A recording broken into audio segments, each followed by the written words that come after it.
Well, it was a privilege to be at Alfie's baptism a few weeks ago and to be here when he's received into fellowship. I'm here again. So I suppose the next thing is you'll invite me to your wedding, won't you? Yeah, you'll invite me to your wedding. That'll be the next thing. There we are. Well, good morning, everyone. And just echo Brian's sentiments there. Happy Easter and God bless each and every one of us. He's risen and we serve a risen and a glorified Lord. And in that vein, I just want to read some verses which I think are very relative. They're very much related to this wonderful thought. So I'm going first of all into Luke's Gospel in chapter 24. If you have a Bible, Luke chapter 24.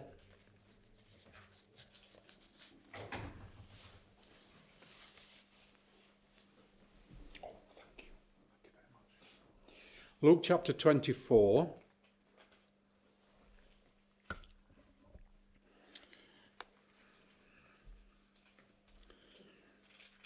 and we're looking at the incident very briefly of the two on the road to Emmaus. And verse 31 says,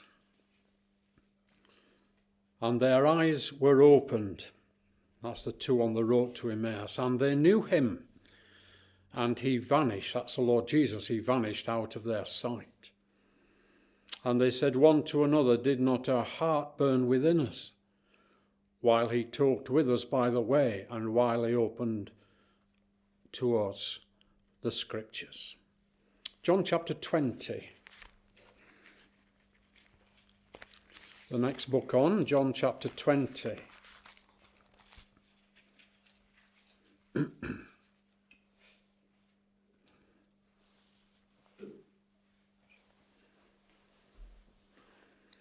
And verse 19. "Then the same day at evening, being the first day of the week, when the doors were shut, where the disciples were assembled for fear of the Jews, came Jesus and stood in the midst, and saith unto them, Peace be unto you. And when he had so said, he showed unto them his hands and his side.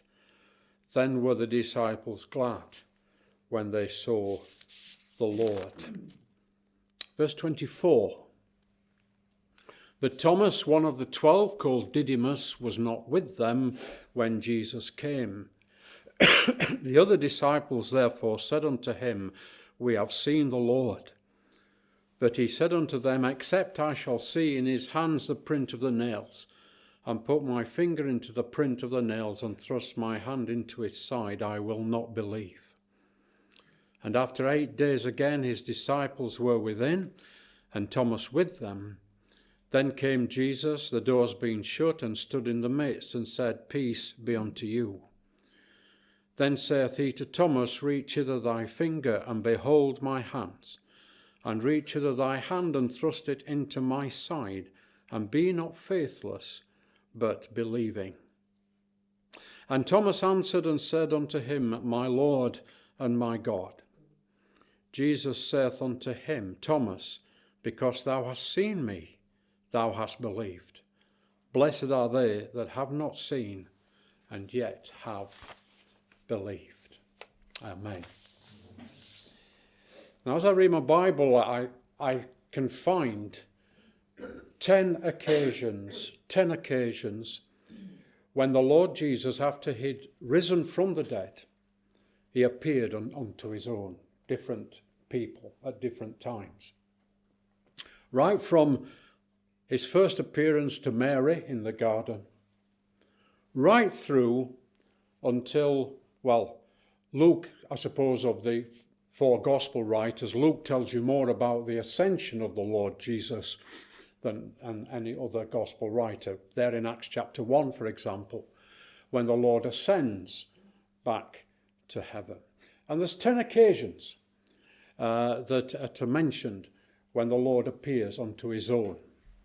I say his own because you never read of the Lord Jesus talking with or being associated with any unbelievers after he'd risen from the dead. Those people who put him upon a cross, those people who hated him, those people who rejected him and crowned him with a crown of thorns, yes, they were there at the cross, and then the Lord died and he was buried and he rose again. But you never read of those people ever seeing the Lord Jesus again. It seems as though he appears just unto his own. And we don't know how many exactly of his own he appeared unto. The Apostle Paul would tell us in 1 Corinthians chapter 15 that on one occasion he appeared unto over 500 at once. So there must have been hundreds, I suppose, of his own believers who saw him after he had risen from the dead. And of those 3 appearances, very quickly, and I'll watch the clock, 3 occasions just to think about. And I suppose we could ask ourselves the question, how would have we felt if we had seen the Lord after he'd risen from the dead? What would our emotions be? When you think of the disciples, for example, for 3.5 years, they'd followed him. The Lord Jesus said, "Follow me." And they'd left their jobs. And some of them had got very good jobs. And they'd left them. And they followed the Lord. And for 3.5 years approximately, they walked with him. They talked with him. They saw many wonderful miracles that he did. They heard many wonderful things that he said, his parables. And they, for 3.5 years, they were with this wonderful person. And then he dies. He's crucified. And the disciples forsake him and flee. And their lives must have been turned absolutely upside down. Their lives must have been, they must have felt so worthless. The one they call Lord and Master was now dead. Literally, their lives were turned upside down. But we know the Lord's alive. And he came back from the dead. He had power to lay down his life. He had power to take it again. And of course, when the apostles are preaching in Acts of the Apostles, they're preaching how many times? At least 12 times in the book of the Acts, they say, but God raised him. But God raised him. But God raised him. And he's been raised by God. So very quickly, and just 1 minute, if we can, on each of them. First incident, Luke 24, on the road to Emmaus. So you've got these 2 people, and they're sad. And the Lord Jesus draws near unto them. It's in Luke 24, and again, you know the incident, I'm sure, and we haven't time to go into great detail this morning. But the Lord draws near unto them. And they're sad, and the Lord asks why they're sad, and of course they're saying, well, don't you know what's happened? And I love this, because then the Lord, what happens is the Lord then draws near unto them, and he talks with them and he walks with them on this road. Distance between Jerusalem and Emmaus is about 7 miles. So they're on this road. And he speaks unto them, and the Lord Jesus, he begins at Moses and the prophets, and he begins to expound unto them all things, the things concerning himself. My, what a ministry meeting that must have been. The greatest ministry meeting ever took place to an audience of 2. I believe that. You know, there are certain people speak, and there's hundreds can be in a congregation. But here's the greatest preacher, greatest minister, and he's speaking to an audience of 2. And their eyes behold him. Their eyes are opened, and they know him. And the Lord reveals himself unto him, and he vanishes out of their sight. And this is the verse I got. We've read it. Did not our hearts burn within us? Did not our hearts burn within us? What an experience it must have been when they appreciated, when they heard him and they listened to him. What a response. Did not our hearts burn within us? In John chapter 20, we read about the Lord Jesus, this time not on a road, but in a room. In John chapter 20. The Lord is not walking now, but the Lord stands. And the disciples are there, and he says, peace be unto you. These disciples, it says in John, they were fearful. Verse 19, John 20, they were fearful. Fear. and they were sad. But the Lord appears unto them, and he shows them his hands and his side, and these disciples fully appreciate who it is. And sadness was turned to gladness. Fear was turned to joy. And what's the emotive there? Then were the disciples glad when they saw the Lord. Did not our hearts burn within us, said a couple. Now these disciples say, as the Lord showed them his hands and his side, then were the disciples glad when they saw the Lord.